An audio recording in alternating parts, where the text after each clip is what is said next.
You are watching my Nice Academy channel. Please like, share and subscribe with others. बिस्मिल्लाहिर्रहमानिर्रहीम। Mathematic class 6 new syllabus Punjab text book board chapter number 2 integers. सबसे पहले हम इसका introduction करेंगे कि integers होते क्या हैं ना।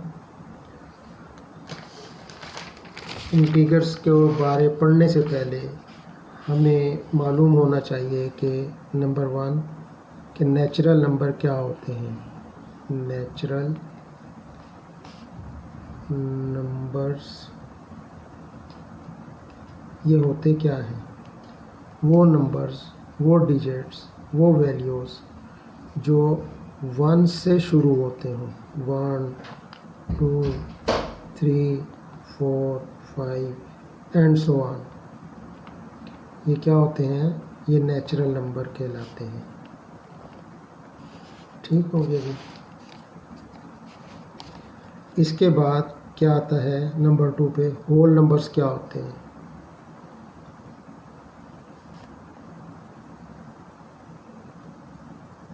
होल नंबर्स ये क्या होते हैं? वो नंबर जो 0 से स्टार्ट होते हों होल नंबर कहलाते हैं। ठीक हो गया जी। अब इसके बाद तीसरा नंबर पे आ जाता है। ये इंटीगर्स को जानने से पहले इनके बारे जानना ज़रूरी है। इन्हीं के इर्द गिर्द सारे इंटीगर्स हमारा चैप्टर घूमेगा। रियल नंबर, रियल नंबर्स ये क्या होते हैं? रियल नंबर इसमें 2 तरह के वैल्यूज़ आ जाती हैं, 2 तरह के डिजिट्स या इनसे हम कह लें आ जाते हैं मैथ में ना। रियल नंबर में एक को कहते हैं रैशनल नंबर,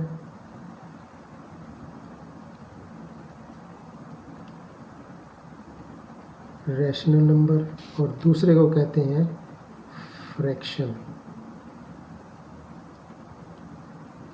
फ्रैक्शन वो होते हैं जिनको हम बटे की सूरत में, बाई की सूरत में लिखते हैं, जैसा कि 1/3 1/8 -1/5 वगैरह वगैरह।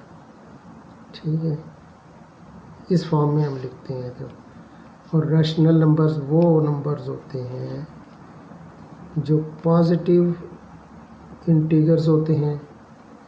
इंटीगर क्या है? कोई मुकम्मल अदद, कोई मुकम्मल हिस्सा, उसे हम इंटीगर्स का नाम देते हैं, इंटीगर्स। और दूसरे होते हैं नेगेटिव।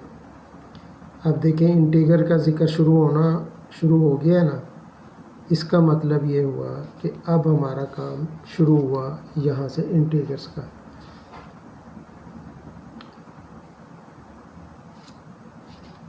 इसको हम कैसे जाहिर करेंगे? ये एक लाइन है, स्ट्रेट लाइन।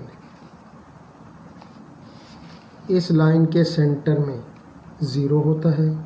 1 2 3 4 5 ये ऐसे चल रहा है। 1 2 3 4 5 6 7 ये भी ऐसे चल रहा है।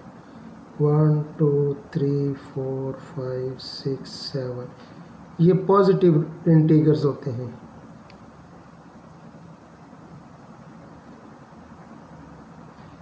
और ये -1 -2 -3 -4 वगैरह वगैरह ये नेगेटिव इंटीगर्स हैं।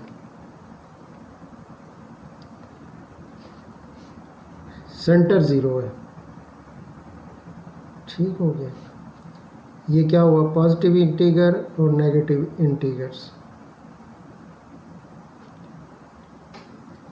अब क्या कह सकते हैं कि रियल नंबर वो तमाम नंबर्स होते हैं जो कि इंटीगर्स भी होते हैं, फ्रैक्शंस फॉर्म में भी होते हैं, और आप इन्हें कह लें डेसिमल फॉर्म में भी इन्हें आप कह सकते हैं। अगर इसको हम कन्वर्ट करें डेसिमल में, डिवाइड करके, तो ये डेसिमल में आ जाएंगे।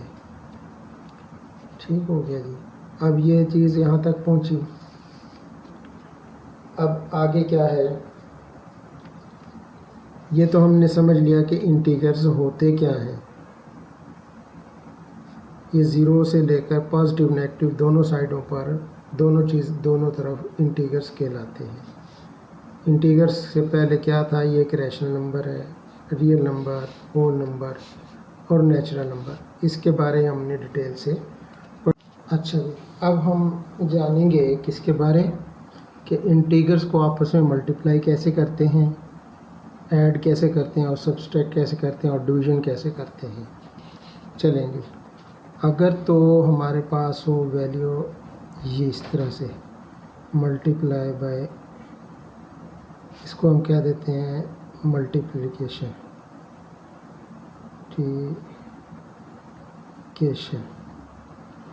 ज़रब कैसे दी जाती है इनको आपस में। एक्स कोई भी हमने वैल्यू रख ली है, एक्स इसलिए लिख दिया है कि एक्स हम वैल्यू के तौर पे इस्तेमाल करते हैं। इसमें क्या होगा कि जब दो नेगेटिव वैल्यूज़ आपस में मल्टीप्लाई होती हैं तो उनका जो प्रोडक्ट आता है वो पॉजिटिव में आता है।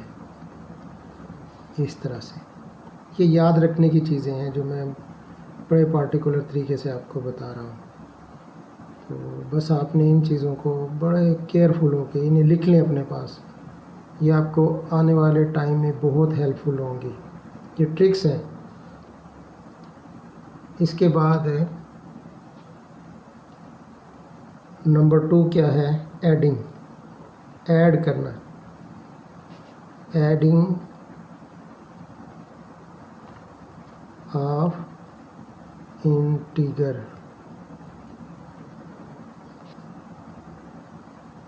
मैं ये डायरेक्ट भी बता सकता हूँ x plus x is equal to 2x के, लेकिन ये थोड़ा ट्रिकी होके बता रहा हूँ कि अगर आपके पास जब ट्रिकी क्वेश्चन आए तो आपने उनको कैसे हल करना है। ये एक वैल्यू है और ये प्लस, एडिंग का मतलब प्लस माइनस एक्स, तो क्या होगा, minus x plus minus minus होता है, इज इक्वल टू माइनस। अब ये मल्टीप्लाई नहीं हो रहे, ये मल्टीप्लाई थे, ये आपस में क्या हो रहे हैं, यहाँ पर ऐड हो रहे थे, माइनस माइनस माइनस, और ये इसका 1 होता है, इसका 1 होता है, माइनस माइनस 2 प्लस हो जाएंगे, साइन क्या आएगा, माइनस का, ठीक है। और दूसरा ये है कि अगर पॉजिटिव के हों तो 2, तो ये आ जाएगा 2x, इसका 1, इसका 1, 1 और 1 2, और जो एडिंग या सब्सट्रैक्शन होती है उनकी जो पावर्स होती हैं ऊपर में वो आपस में मल्टीप्लाई हो रही होती हैं, आपस में वो क्या होती हैं, मल्टीप्लाई होती हैं। ये प्लस हो रही होती हैं वैल्यूज, साइड वैल्यूज इनकी, ये माइनस माइनस माइनस 2x हो गया, ठीक हो गया जी। अब इसके बाद आ गया नंबर 3,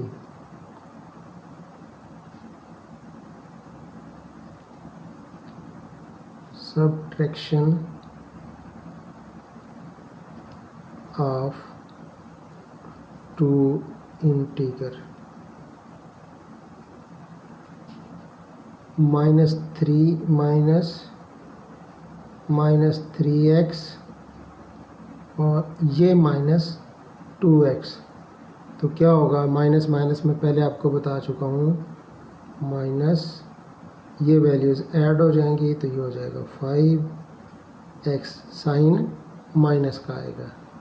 और अगर ये इस तरह से हो, प्लस 3x माइनस करनी हो 2x को, तो क्या होगा, 3 में से 1 गया तो यहाँ 1x, 1 को लिखते नहीं हैं लेकिन मैं आपको समझाने के लिए लिख रहा हूँ, ठीक है। ये चीज़ 3 में से 2 गया 1 और x का x, 1 ये आ गया। अब डिवीज़न नंबर 4 क्या है, division of two integers. 42 divided by 6 is equal to 7। 42 को वही 6 का टेबल 7 टाइम जाएगा तो 42 हो जाएगा।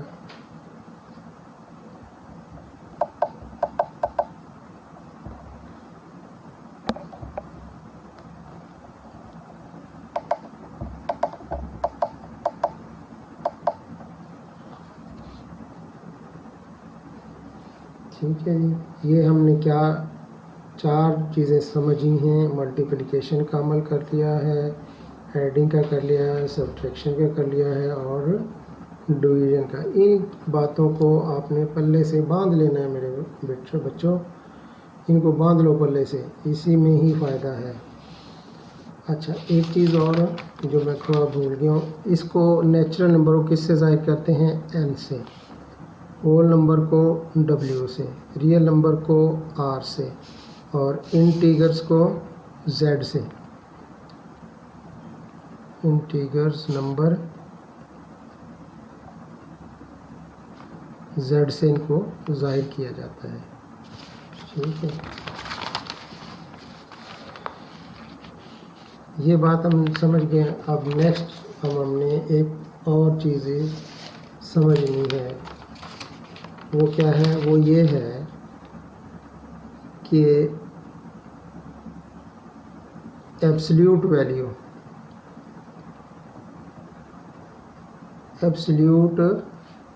या न्यूमेरिकल वैल्यू। एब्सोल्यूट वैल्यू क्या होती है? किसी भी डिजिट को, किसी भी इंटीगर्स को। ठीक है, जैसे कि ये 2 है, इसको अगर हम 2 दीवारों के अंदर कैद कर दें तो क्या होगा? ये एब्सोल्यूट वैल्यू हो जाएगी, इसे एब्सोल्यूट वैल्यू कहेंगे।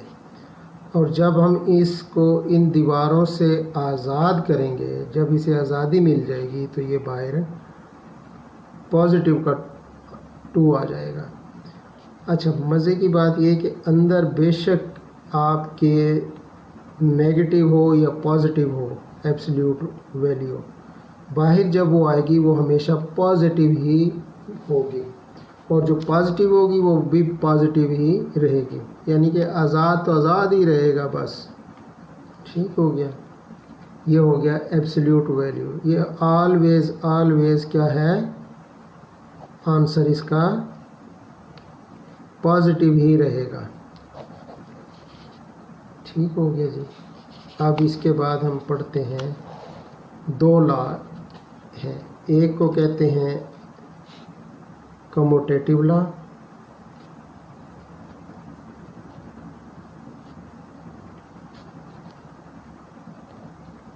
और दूसरे को कहते हैं एसोसिएटिव लॉ।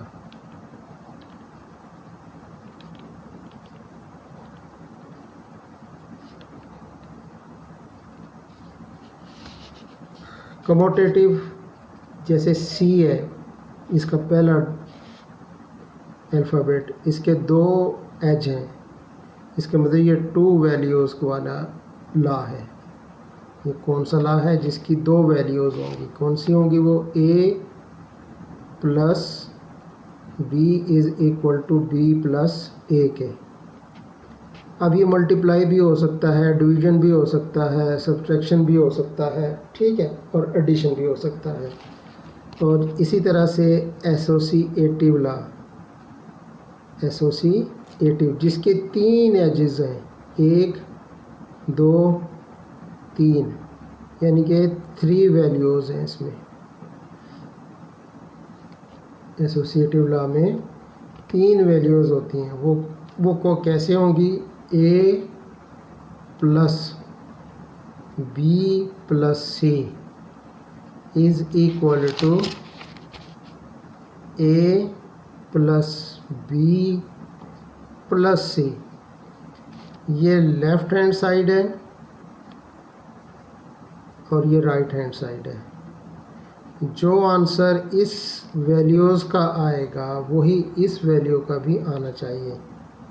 जो इसका आंसर आएगा वो इसका भी आना चाहिए। ये 2 लॉ हैं जिनकी ये फार्मूलाज हैं। इसके अलावा हम पढ़ेंगे अभी किसके बारे, असेंडिंग ऑर्डर और डिसेंडिंग ऑर्डर्स। असेंडिंग ऑर्डर और डिसेंडिंग।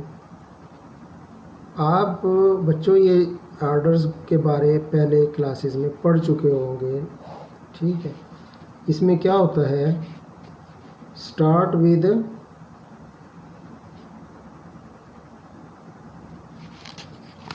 स्मॉलेस्ट नंबर,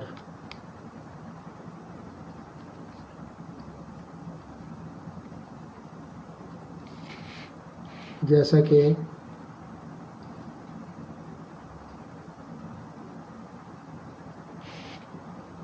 1 2 3 4 5, ये स्मॉलेस्ट है, ये उससे बड़ा है, ये उससे बड़ा है, ये उससे बड़ा है, ये उससे, इस तरह से ये चलता है। और अगर नेगेटिव का हो तो ये -5 पहले आएगा, -4 बाद में आएगा।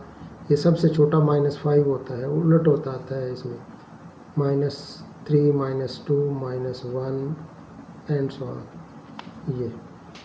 और डिसेंडिंग में क्या होता है, स्टार्ट विद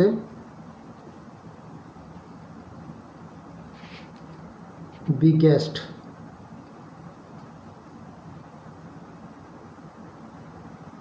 बिगेस्ट नंबर, जैसा कि 5 4 3 2 1, same as -1 -2 -3 -4 -5 and so on. ये सबसे बड़ा है, ये उससे छोटा है, ये उससे छोटा है, ये उससे छोटा, ये ऐसे डिक्लाइन लाइन में जाएगा नीचे की तरफ।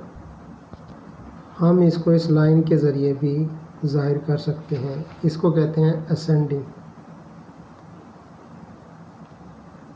ऑर्डर, नीचे से ऊपर, फिर ऊपर से नीचे की तरफ आना, डिसेंडिंग।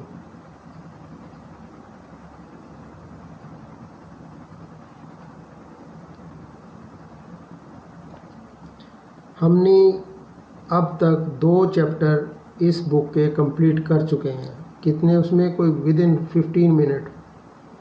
अब सिर्फ हमने प्रैक्टिस करनी है, जो इस बुक में लिखी हुई है उनकी प्रैक्टिस करेंगे। बाकी हमने कवर कर लिए हैं 2 चैप्टर। ठीक हो गया जी यार अब तो प्लीज लाइक कर दो। Thank you guys for watching my videos.